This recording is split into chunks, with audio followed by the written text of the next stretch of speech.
मेरे अंकल मुझे एक होटल में ले गए। अंकल ने 2 घंटों के लिए होटल बुक किया और वो 2 घंटों में से 5 मिनट भी नहीं रुके। उन्होंने लगातार 4 बार मेरा नाम पूजा है और मैं दिल्ली की रहने वाली हूँ। मेरे घर में मेरे मम्मी पापा और एक बड़े भाई हैं। मेरा भाई अमेरिका में मेरे अंकल के पास रहता है और वहाँ ही नौकरी करता है। अंकल मेरे पापा के कॉलेज के बहुत अच्छे दोस्त थे और कई बार तो वो इंडिया भी आते जाते थे। मेरी मम्मी हाउसवाइफ है और पापा सरकारी नौकरी करते हैं। मैं अब 22 साल की हूँ और अब मैं बीए के फर्स्ट ईयर की पढ़ाई कर रही हूँ। मेरी हाइट 5 फीट 9 इंच है। देखने में मेरा रंग बहुत ही गोरा है। कुल मिलाकर मैं सिर के ऊपर की रौनक हूँ। कोई भी लड़का मुझे एक बार ना देखे, ये ऐसा आज तक हुआ ही नहीं है। जब मैं जीन्स और शर्ट पहनती हूँ तो मैं बहुत ही कमाल की लगती हूँ। एक बार मेरे अंकल अमेरिका से आए थे। उनकी उम्र 55 साल है। उन्होंने मेरे साथ काफी हद तक घुल मिल गए थे। एक दिन अंकल ने मुझे मूवी दिखाने के बहाने ले गए। मूवी देखने के बाद उन्होंने एक होटल में कमरा बुक किया और मुझे ले गए। इसके बाद अंकल ने मेरे साथ कुछ अजीब नजरों से गौर करना शुरू कर दिया था। फिर उन्होंने 2 घंटे तक मैं शुरू से ही पढ़ाई में ठीक थी और शब्दों से आगे रहती थी। कभी भी मेरा किसी लड़के के साथ चक्कर नहीं चलता था, लेकिन हाँ, लड़के मेरे पर जरूर कोशिश करते थे। मेरे आगे पीछे बहुत घूमते फिरते रहते थे, लेकिन मैं उन्हें इग्नोर ही करती थी। ये कहानी असल में तब शुरू होती है जब मेरे अमेरिका वाले अंकल इंडिया वापस आते हैं। उस समय गर्मियों की छुट्टियां चल रही थी। अंकल 5 साल बाद इंडिया वापस आए थे। मैं उनके आने की खबर सुनकर बहुत खुश हुई, क्योंकि अंकल मेरे लिए बहुत सारे गिफ्ट लेकर आते थे। रविवार को अंकल घर आए। उन्हें देखकर मैं बहुत खुश हुई। मेरे मन में पता नहीं उन्हें देखकर एक अजीब सी फीलिंग आ गई। उन्हें देखकर मेरा उनके प्रति देखने का नजरिया एकदम बदल गया। वो मुझे बहुत ही जवान और हैंडसम लगे। पहली नजर में ही मैं उनके प्रति बहुत ज्यादा आकर्षित हो गई। उनके पास बहुत सारा सामान था। मम्मी, पापा और मैंने अंकल का बहुत बढ़िया स्वागत किया। मम्मी ने अंकल के लिए कई सारी खाने की चीजें भी बनाई।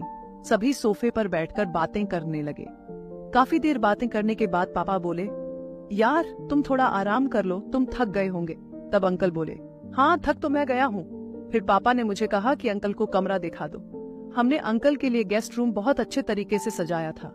हमारा गेस्ट रूम ऊपर वाली मंजिल पर था और मैं अंकल को गेस्ट रूम की तरफ ले गई। मम्मी टेबल पर रखा सामान उठाने लगी और पापा अपने कमरे में चले गए।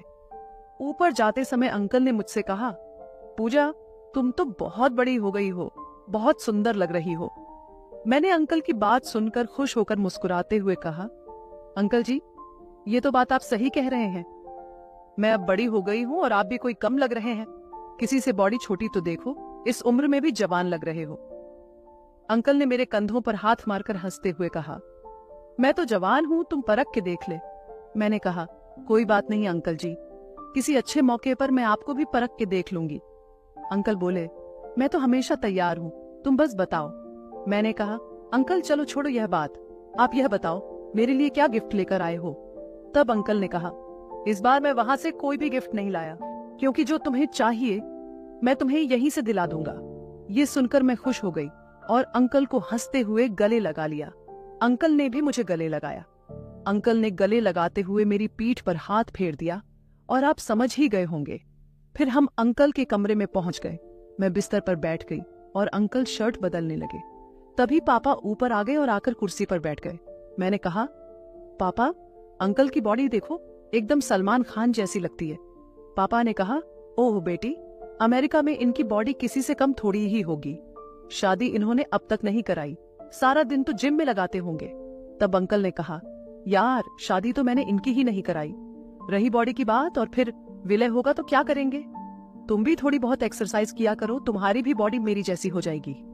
पापा ने कहा, नहीं यार, मैं तो अब बड़ा हो गया, ये काम मेरे से नहीं होने वाला। मैं नीचे आ गई। अंकल की बॉडी पूरी फिट थी। मुझे लगता था कि वो वहां पूरी तरह से जिम में लगे होते होंगे। एक बार तो उनकी बॉडी और शरीर देखकर मुझे डर भी लगा कि जब हम दोनों साथ होंगे तो मेरा क्या होगा। मेरी तो हालत थोड़ी सी खराब होने लगी थी। उस वक्त मैंने कहा, चलो जब मिलेंगे तब देखा जाएगा। कुछ देर बाद पापा भी नीचे आ गए। मैंने मम्मी से कहा और पापा मम्मी को कहने लगे कि पनीर की सब्जी बनाई। पूजा के अंकल को पनीर की सब्जी बहुत पसंद है। मम्मी ने कहा, मुझे भाई साहब की पसंद के बारे में पता है, मैं पनीर की ही सब्जी बना रही हूँ। फिर पापा कमरे में चले गए। जब डिनर रेडी हो गया तो मम्मी ने कहा कि अंकल को बुला लिया। मैंने अंकल के कमरे में जाकर कहा, आ जाओ जी, डिनर रेडी है। जब मैं वहां से वापस मुड़ने लगी तो अंकल ने मेरा हाथ पकड़ लिया और मुझे अपने करीब खींच लिया। मैंने कहा, इतना लालच भी ना करो अंकल जी, यहाँ नहीं, बहुत रिस्क है, कोई देख लेगा। कितने खुला जैसा टाइम मिले ये सब कुछ फिर इस बात। अंकल ने हंसकर कहा, कोई बात नहीं, बनाने का प्लान फिर खुले जैसे टाइम का। मैं भी हंस पड़ी। हम दोनों नीचे आ गए। डिनर करने के बाद पापा, मम्मी और अंकल काफी देर तक बातें करते रहे। अंकल इन्हें अपनी अमेरिका की बातें बता रहे थे और मैं बोर होकर अपने कमरे में सोने चली गई। सुबह मम्मी ने आकर जगाया तो मैंने कहा, मम्मी मुझे थोड़ी देर और सोने दो। तब मम्मी ने कहा, थोड़ी देर में तेरे पापा ऑफिस चले जाएंगे और तुम अंकल को शहर घुमा लेना, नहीं तो यहाँ सारा दिन बोर हो जाएंगे। मैंने कहा, ठीक है, घुमा लूंगी शहर। मैं उठकर रेडी होने लगी। मैंने एक ड्रेस पहना। जब मैं खाने के लिए कहने लगी तो अंकल ने कहा, खाना तो हम बाहर ही खाएंगे। मैंने कहा, ठीक है। फिर अंकल और मैं बाहर चले गए। मैंने पूछा, हाँ जी बताओ जनाब, पहले कहाँ जाना है? अंकल ने कहा, पहले तो खाना खाने जाते हैं। मैंने कहा, ठीक है। फिर हम सीधे बस पकड़कर एक अच्छे से रेस्टोरेंट में गए। वहां हमने खाना खाया और फिर हम एक पार्क में चले गए। वहां पार्क में हर तरफ कपल ही कपल नजर आ रहे थे। फिर अंकल बोले, न्यू क्या सोच रही हो? मैंने कहा, कुछ नहीं अंकल जी। तो अंकल बोले, कोई बात नहीं, हम भी एक कपल ही हैं। फिर क्या हुआ? तुम मुझसे थोड़ी सी छोटी हो पर चल जाएगा। मैंने हंसकर कहा, हाँ यह तो है।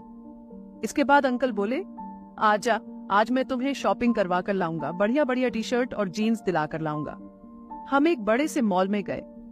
वहां अंकल ने मुझसे कहा, जो तुम्हें बढ़िया लगती है वो खरीद लो। मैंने टी शर्ट और जीन्स सेलेक्ट की, चेंज करके भी देखी, सारी मुझे पसंद आ रही थी। मैं उन सब में बहुत ही खूबसूरत लग रही थी। जब मैं टी शर्ट और जीन्स चेंज करके आ रही थी तो अंकल मुझे बड़ी ही गौर से देख रहे थे। सिर से लेकर पैरों तक उनकी नजर मुझ पर थी। मुझे समझ आ गया था कि उनकी नजर कहाँ जा रही थी। मैं भी उन्हें देखकर बार बार हंस रही थी। इसके बाद अंकल को पापा का फोन आया। वो हमें घर आने के लिए कह रहे थे। मैंने नाराज होकर कहा, अंकल अब तो मजा आने लगा था और अब हमें घर जाना है। अंकल कहने लगे, गुस्से क्यों कर रही हो? मैं अभी 20 दिन यहाँ हूँ, तुम्हें पूरे नजारे दूंगा, टेंशन मत लो, कल फिर आ जाएंगे। मैं खुश हो गई और अंकल के साथ घर चली गई। घर जाकर मैंने मम्मी को सारे कपड़े दिखाए तो मम्मी कहने लगी, कपड़ों पर इतना खर्च करने की क्या जरूरत थी? अंकल ने कहा, क्या हुआ, इस बार मैं अमेरिका से कुछ नहीं लाया तो पूजा के लिए यही शॉपिंग करवा दी। इसके बाद पापा और अंकल अपनी महफिल सजाने के लिए छत पर चले गए। अगले दिन मैं और अंकल घूमने के लिए फिर से चल पड़े। आज हम एक बढ़िया सी मूवी देखने गए। जब हम मूवी देख रहे थे तो अंकल बहाने से जब हास्य वाला सीन आता तो मेरे गले में अपनी बाहें डाल लेते और मेरे हाथों पर हाथ फेरते रहते। मुझे अंकल का ऐसा करना बहुत अच्छा लग रहा था। मुझे अंकल के साथ बहुत अच्छा फील हो रहा था। ऐसा लग रहा था जैसे अपना अपना जुड़ाव हो रहा है। इसके बाद अंकल मुझे होटल में ले गए। मैंने पूछा, होटल में क्यों जा रहे हो? तो वो बोले, तुम ही तो कह रही थी कि खुला जैसा टाइम मिलना चाहिए। फिर खुला समय तो होटल में ही मिलेगा और हमें थोड़ा सा टाइम भी मिलेगा। मैंने कहा, अंकल जी आप प्लान बहुत बढ़िया बनाते हो, कोई भी शक नहीं करेगा कि हम घूमने गए हैं। मैंने हंसते हुए कहा, अंकल जी आप बहुत होशियार हो। अंकल बोले, चल अब टाइम वेस्ट न करें। हम एक अच्छे से होटल में पहुंचे और एक कमरा बुक किया। कमरा बहुत बड़ा था और वहां एक एसी भी थी। बेड पूरा आरामदायक था। वहां बैठकर बहुत अच्छा लग रहा था। इसके बाद अंकल ने एक पिज्जा और 2 कोल्ड ड्रिंक्स ऑर्डर की। पिज्जा खाने के बाद अंकल ने मेरी बातें सुनते हुए कहा, अब मूड ठीक है पूजा? मैंने कहा, अंकल जी मेरा मूड तो पहले दिन से ही ठीक है। जब से आपको देखा है बस अब देर न करो, जल्दी जल्दी जो करना है वो शुरू करो। इसके बाद अंकल ने बिना देरी किए जो करना था वो शुरू कर दिया। अंकल वास्तव में बहुत फिट थे, उनमें बहुत ताकत थी। हम होटल में 2 घंटे ही रुके थे और उन 2 घंटों में से अंकल ने 5 मिनट भी आराम नहीं किया। मुझे नहीं पता उन्होंने क्या खाया था।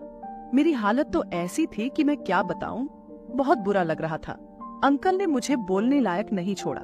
मन ही मन में अंकल को ऊंची ऊंची बातें बता रही थी, पर बात करने से ज्यादा मुझे आनंद आ रहा था। सब कुछ क्लियर होने के बाद हम घर चले गए। इसके बाद तो हमारा घर में ही चलता रहता था। अंकल चोरी चोरी रात को मेरे कमरे में आ जाते थे। कभी कभी मैं उनके कमरे में चली जाती थी। कोई भी दिन ऐसा नहीं था जिस दिन मैं या अंकल मेरे कमरे में नहीं आते थे। मैंने उनके साथ 20 दिन बहुत अच्छे गुजारे। 20 दिन अंकल के साथ कैसे बीत गए पता ही नहीं चला। हमने बहुत आनंद लिया। मुझे अंकल के साथ बहुत अच्छा लग रहा था और ये दिन मैं कभी नहीं भूलूंगी। तो दोस्तों, उम्मीद करती हूँ कि आपको यह कहानी पसंद आई होगी।